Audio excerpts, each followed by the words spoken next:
to making tracks, which this week comes from the Severn Valley Railway. It's one of Britain's longest and best-known preserved lines. Later in the programme, we shall be discovering the reason for its success, and we shall be looking at the plans for its future. But first, continuing our theme for spectacular branch lines, we travel to Argentina, where a working steam railway can still be found at the foothills of the Andes. What better way to start the programme than to visit the magnificent Esquel line running through superb Patagonian landscape.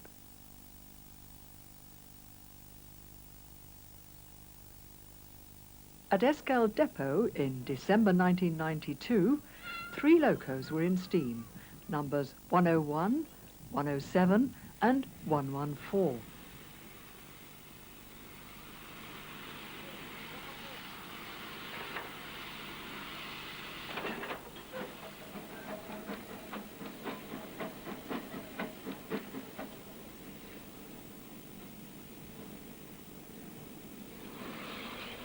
The northbound train departed under clear blue skies behind numbers 114 and 101.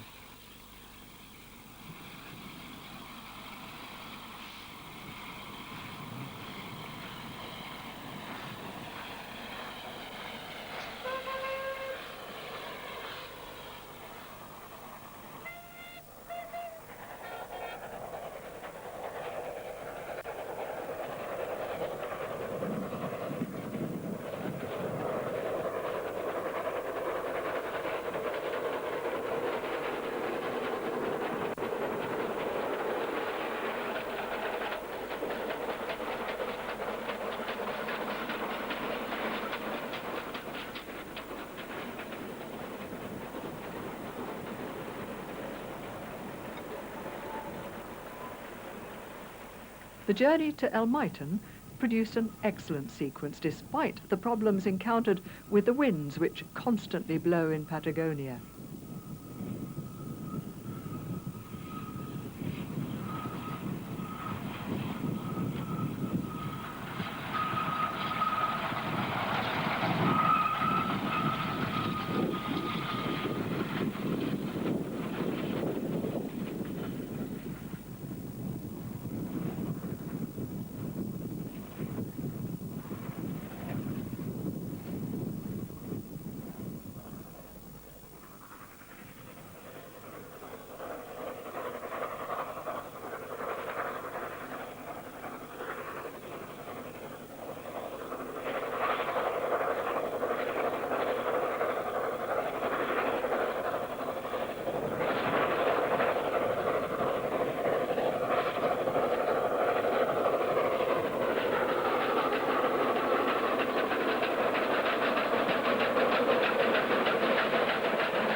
At El Maitan, 114 and 101 were exchanged for number 19, which took the train on to Ingeniero Jacobacci.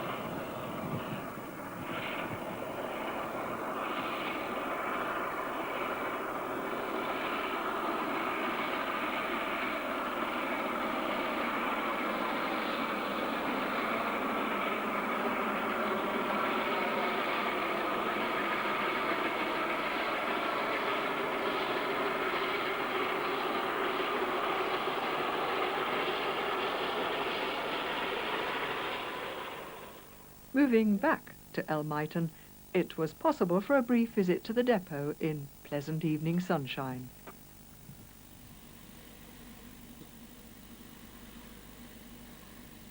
Many dumped and derelict locos were to be found here, along with numbers 114 and 101.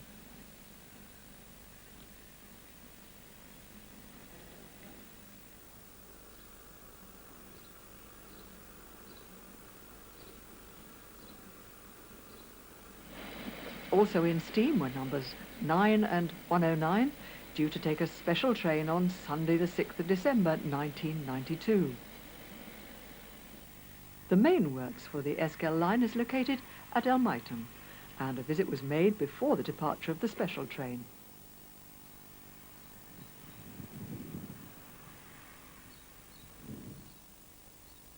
This fairly large site has its own work shunter, an 060 tank built by Henschels in 1922.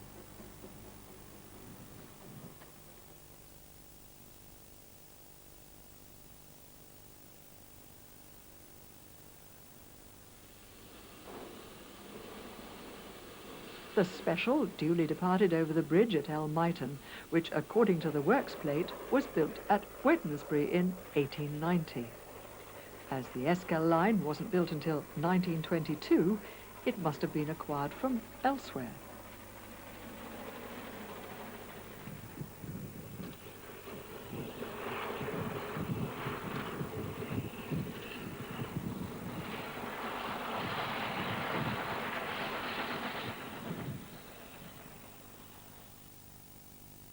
It became apparent at a fairly early stage that the main reason for double-heading trains is that one loco invariably fails during the trip.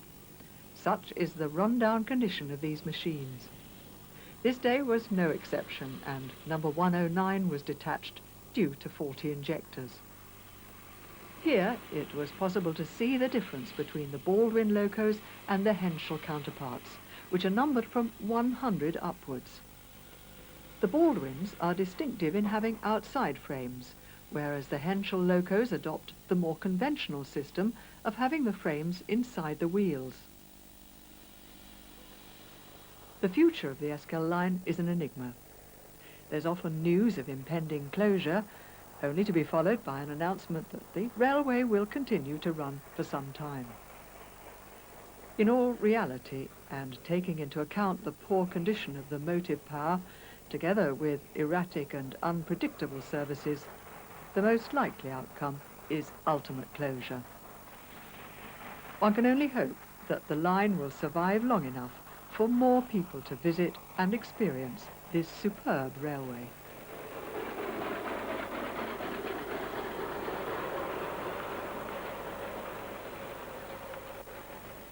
It's time once again to catch up with what's happening on British mainline steam. On the 26th of March 1994, the route from Crewe to Gloucester saw steam in action with an excursion headed by LMS Jubilee Class 460, number 45596, Bahamas, seen here at Shrewsbury.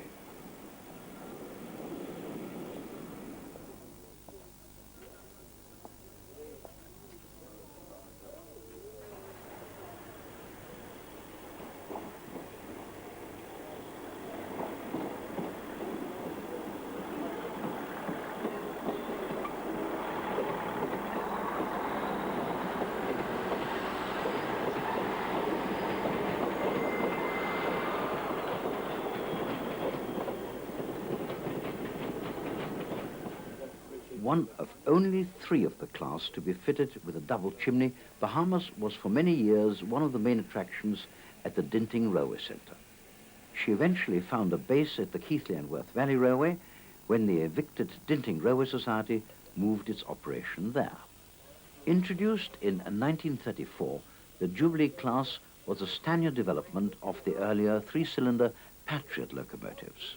Over 170 examples were built, and all survived well into nationalization, with the exception of Windward Isles, which was completely destroyed in the horrific Harrow accident.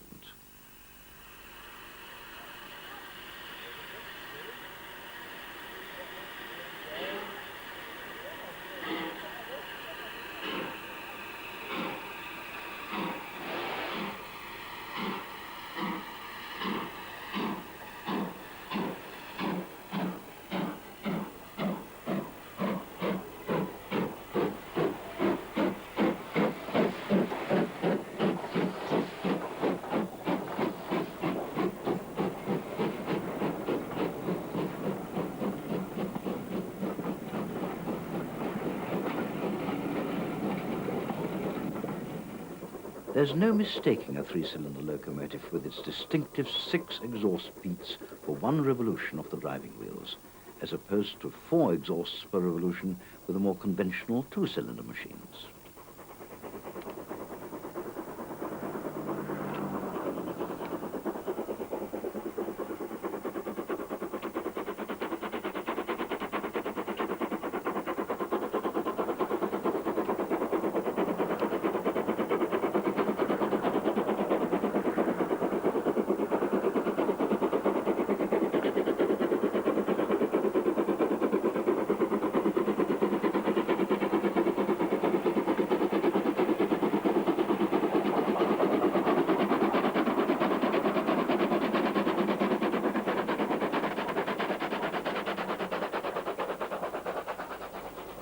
Bahamas is a popular and well-used loco on mainline excursions and should see services for some time to come.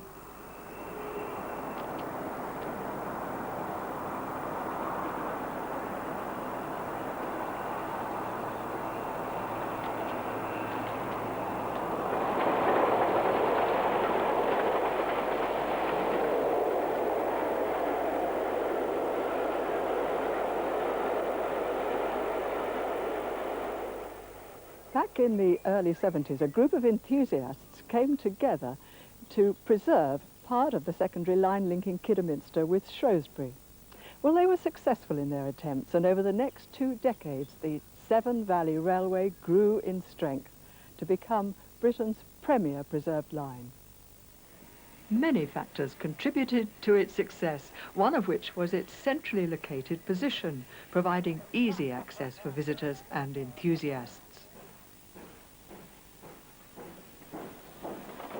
Originally running between Bridgnorth and Hampton Load, the line was soon extended south to Bewdley, providing 12.5 miles of operation, one of the longest preserved railways at the time.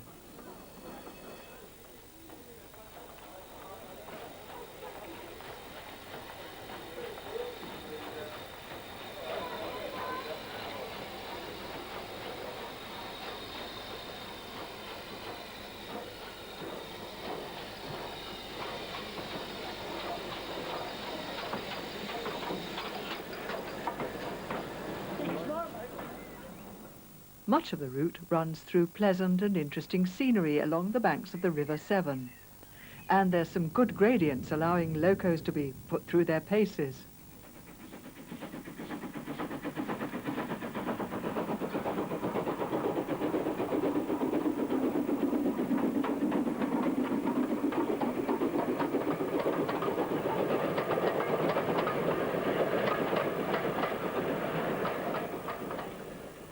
Not surprisingly, the railway soon amassed a large fleet of over 30 locomotives, mostly owned by preservation societies and private individuals.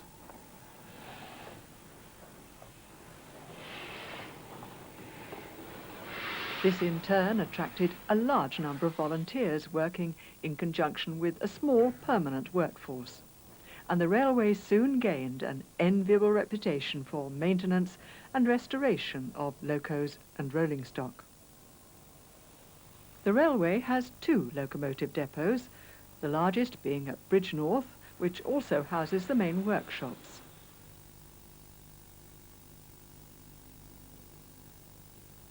The operation has grown over the years, and recently a purpose-built boiler shop was constructed.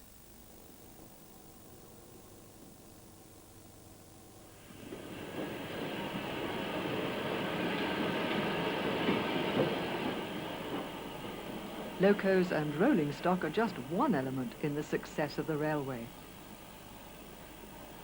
Many other volunteers turn their attention to the running and maintenance of the line, and the many stations have been meticulously restored.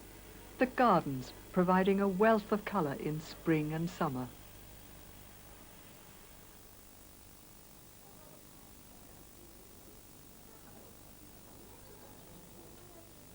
The railway also built a brand new station at Kidderminster when the line was extended from Bewdley in 1984. An impressive signal box was also built here, bringing the total to no less than 7 on the line. David Fruin, your duty signalman here at Kidderminster. You know, this is one of the most impressive signal boxes I've ever seen. Can you tell me something about the history of it? Well, of course, as you may know, it didn't exist originally. This used to be a coal yard run by BR, and when the railway was extended down to here, we eventually built the station as you see it in its present form, albeit not complete. And then, as an ongoing from there, we developed the signal box and all the signalling that you see around about now. Now, you run parallel almost to the BR line. Are you closely connected? We're connected with a physical link, just runs at the back here, and the occasions when we have to use it, we have got a telephone link with the signalman in the BR box, which is just 100 yards away, just down the line over there. The many enthusiast weekends held throughout the year have become a feature of the railway, with intensive services, freight trains and many locos in steam. The 1994 Spring Steam Gala saw many visiting locos, amongst which was 6024 King Edward II.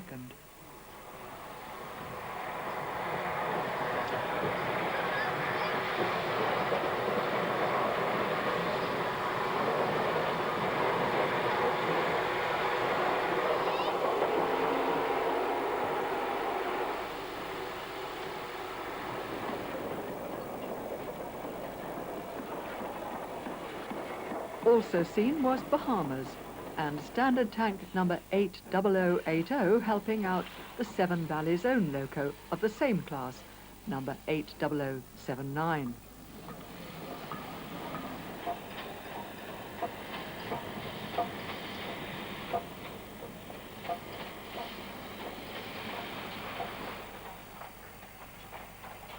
An interesting visitor was number 4422, an example of a once numerous class of LMS 060 locomotives.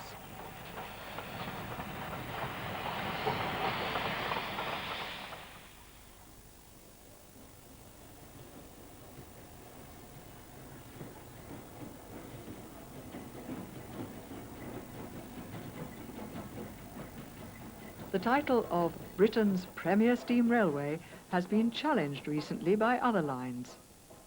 We asked General Manager Alan Rees about the difficulties of trying to stay at the top.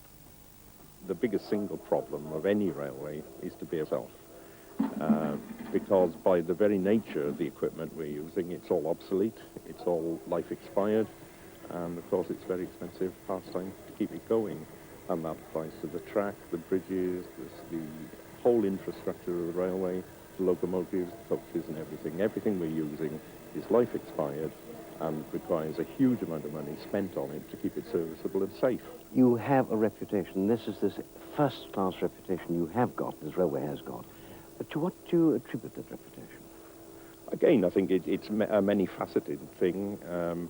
We've got the biggest collection of working steam locomotives. We've got the biggest collection of coaches, probably the biggest variety of coaches. The railway runs through beautiful scenery.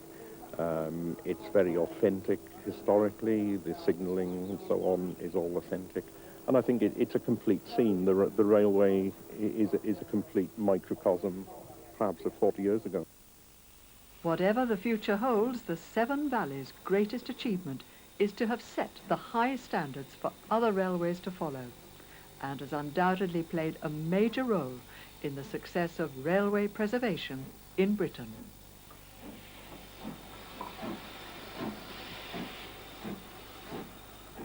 There are still places in the world where it's possible to observe steam locomotives doing the things they were actually designed to do. One such place is Java, particularly during the sugarcane harvest, when the whole country turns into a veritable Aladdin's cave for the steam railway enthusiast.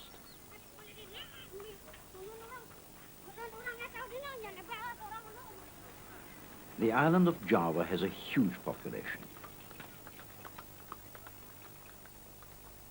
It seems that every square meter is cultivated in one way or another, and the vast sugarcane plantations serve the island's needs throughout the year.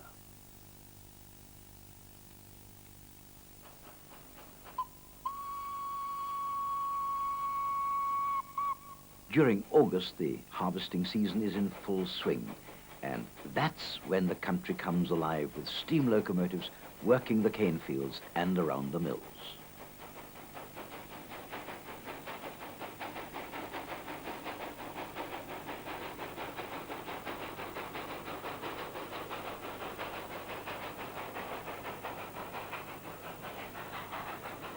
The mills themselves are fascinating places with a wealth of steam-driven machinery.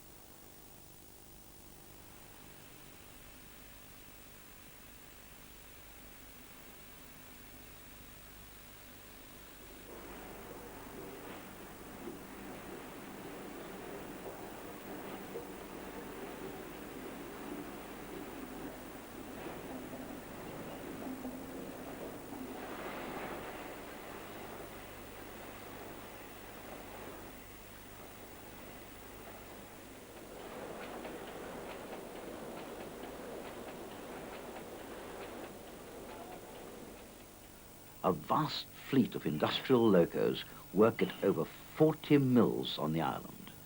Some see very little steam, but have a large collection of working items.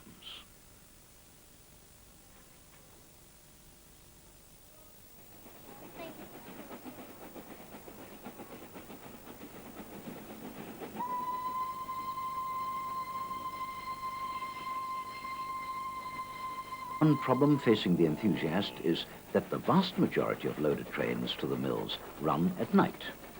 To maximize the opportunities, you need an expert, and no one knows more about steam operations in Indonesia than Rob Dickinson.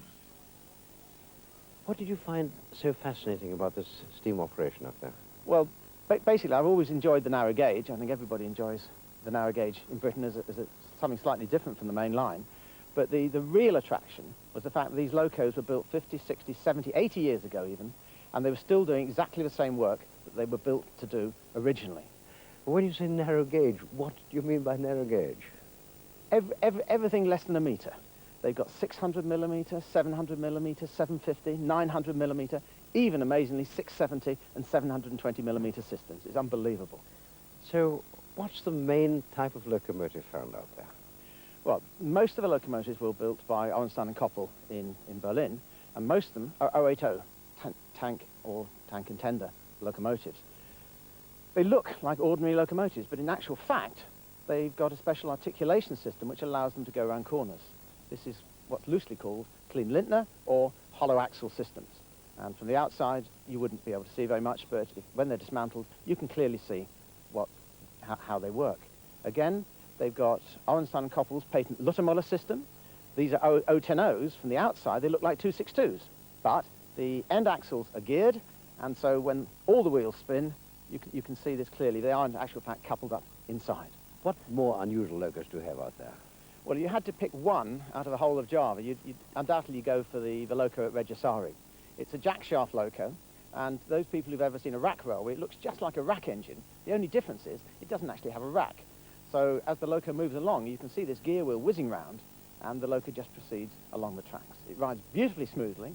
Unfortunately, it must be absolute murder to overhaul, and so they never built another one quite like it, and there's nothing else like it anywhere in the world. But most of the locomotives, as you say, are made in Germany, not Britain. Only one made in Britain. Famously, arguably, the last steam locomotive made in Britain in 1971 at Hunslet. And I've been out there with people who've actually seen this locomotive being built in Leeds, and of course absolutely delighted to see it still working. And the good news is that the people who run it at Tranquil Sugar Factory, they appreciate its value, they've no intention of stopping using it, and it's in fabulous condition. You see it working every year.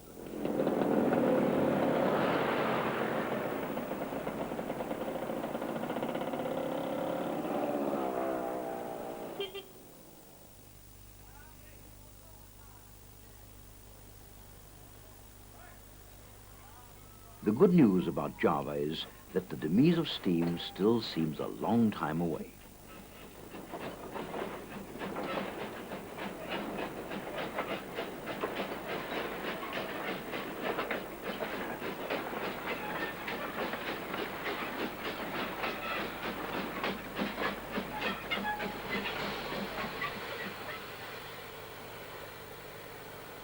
Unpredictability is the main problem here.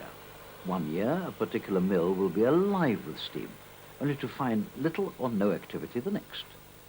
The reverse is also true. Mills that have been inactive with steam locomotives in store spring to life unexpectedly. The main reason for this is the availability of a suitable number of diesels at any particular time.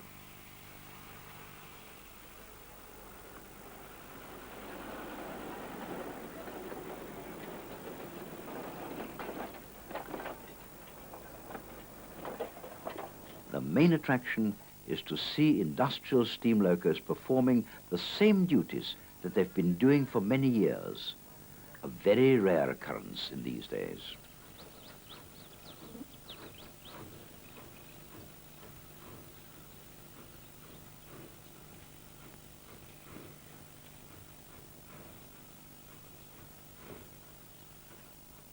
Well, that's all from Making Tracks for this week. In the next program, we'll go back to Indonesia and visit Sumatra, where industrial working steam still operates on the oil palm plantations, though this is now very much on the decline.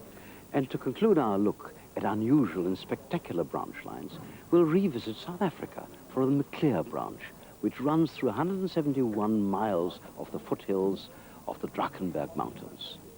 As usual, we'll be reporting about steam specials in the United Kingdom, and the program will come from the Republic of Slovenia, which was part of former Yugoslavia. But until then, goodbye. Goodbye.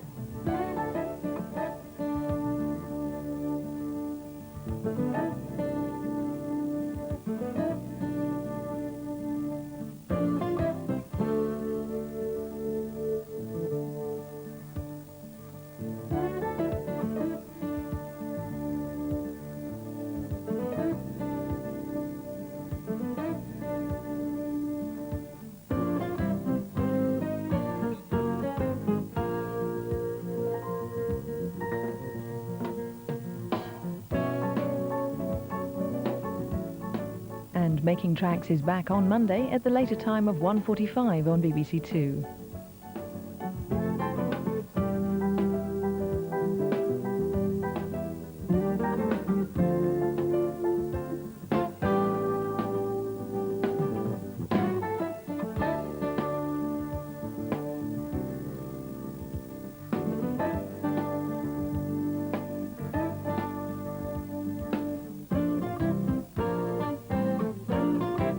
Ljubljana in the new